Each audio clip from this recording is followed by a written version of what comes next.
আপনারা সবাই কেমন আছেন? আশা করি আল্লাহর অশেষ রহমতে খুব ভালো আছেন। আমি আলহামদুলিল্লাহ ভালো আছি। তো আজকের recipe Ramzan special handi beef কিমা।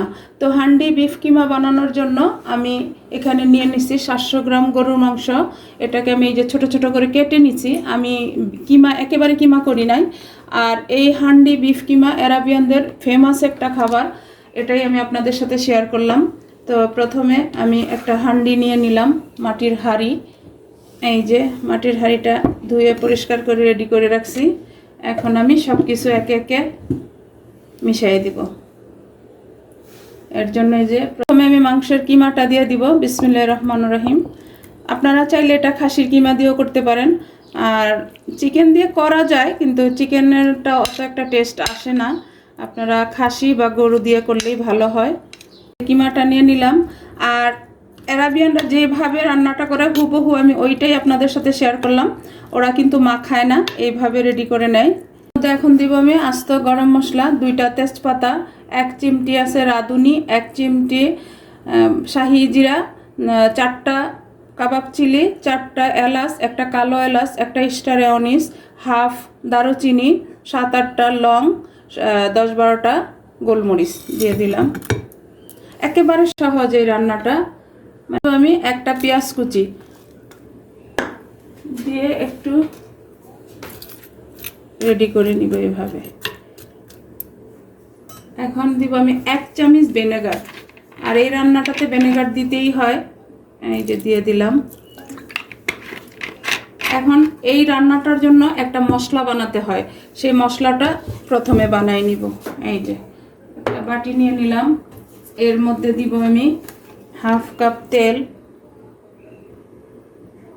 আর আজকের এই রেসিপিটা যদি আপনাদের কাছে একটুও ভালো লাগে, তাহলে আমার চ্যানেলটাকে সাবস্ক্রাইব করবেন, লাইক করবেন, শেয়ার করবেন এবং কমেন্টস করবেন। প্লিজ আমার ভাই বোনেরা আমার পাশেই থাকবেন।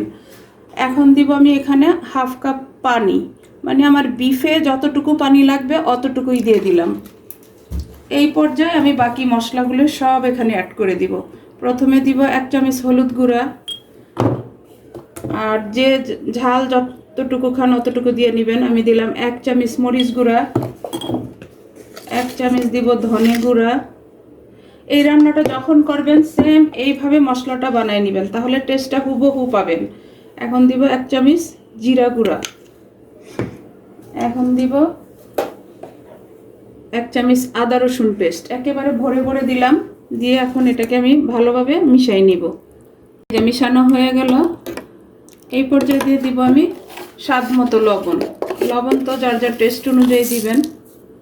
এই যে সব কিছু একসাথে মিশিয়ে নিলাম। এখন আমি এই মশলার মিশ্রণটা এই আমার মাটির হাঁড়িতে ঢেলে দিব। বিসমিল্লাহির রহমানির রহিম। এই যে চামচটা দিয়ে এইভাবে দিয়ে দিব, যাতে মাংসের মধ্যে মশলাটা মিশে যায়। এখন ঢাকনাটা দিয়ে চুলায় বসাই দিব।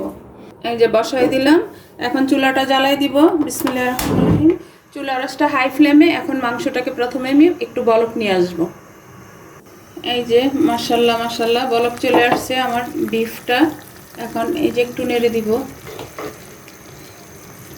মাশাআল্লাহ। আমাদের এখানে বড় হাঁড়ি পাওয়া যায় না, যার কারণে আমি একটা ছোট হাঁড়িতেই রান্না করলাম। আর যারা বাংলাদেশ ইন্ডিয়াতে আছেন তারা তো হাতের কাছে অ্যাভেলেবেল পান।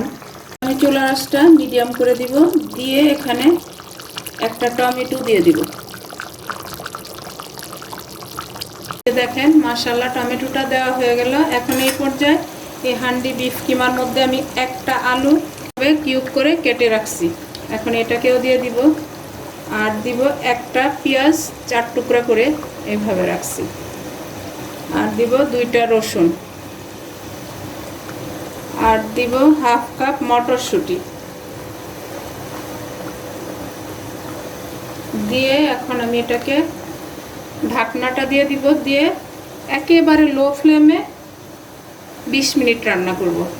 20 মিনিট পর আমি আপনাদের সাথে শেয়ার করতেছি যে আজকে আমার আরাবিয়ান স্টাইলে হান্ডি বিফ কিমাটা কেমন হয়।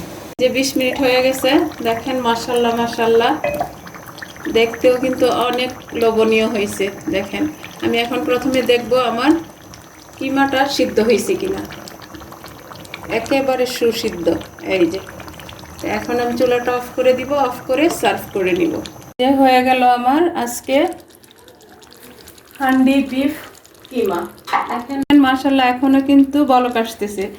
আর এই হান্ডি বিফ কিমাটা আপনারা খবুজ বা রুটি বা পরোটা বা নান যে কোনো কিছুর সাথেই কিন্তু এটা ভালো যায়। তো এখানে তো আরাবিয়ানরা খবুজ দিয়ে খায়, তো আজকে আমরা সার্ভ করব নানের সাথে। দেখেন মাশাআল্লাহ রসুনটা এই যে একেবারে আস্তই আছে, আলুটা এখন একটু আমি আপনাদের সাথে শেয়ার করি সার্ভ করে।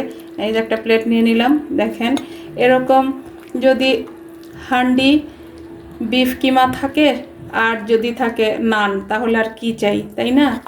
এই যে মাশাআল্লাহ মাশাআল্লাহ এত সুন্দর ফ্লেভার আসতেছে। ইফতারে আজকে আর অন্য কোনো কিচ্ছু লাগবে না, এই একটা উপকরণেই ইফতারটা হয়ে যাবে এবং মনের মতো একটা ইফতার হবে।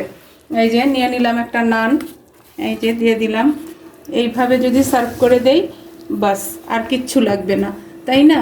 তো এখনও ইফতারের সময় হয় নাই, এই জন্য আমি খেয়ে আপনাদের সাথে শেয়ার করতে পারলাম না। তো প্লিজ আপনারা বাসায় বানান এরকম হান্ডি বিফ কিমা, আর সাথে নান পরোটা রুটি যে যেটা দিয়ে পছন্দ করেন সেটা দিয়ে খেয়ে নিতে পারেন। তো যাই হোক আজকে আমার এই হান্ডি বিফ কিমা রান্না করা শেষ হয়ে গেল। আমি আপনাদের কাছ থেকে বিদায় নিব, আবার নতুন কোনো রেসিপি নিয়ে আসব। আল্লাহ হাফিজ।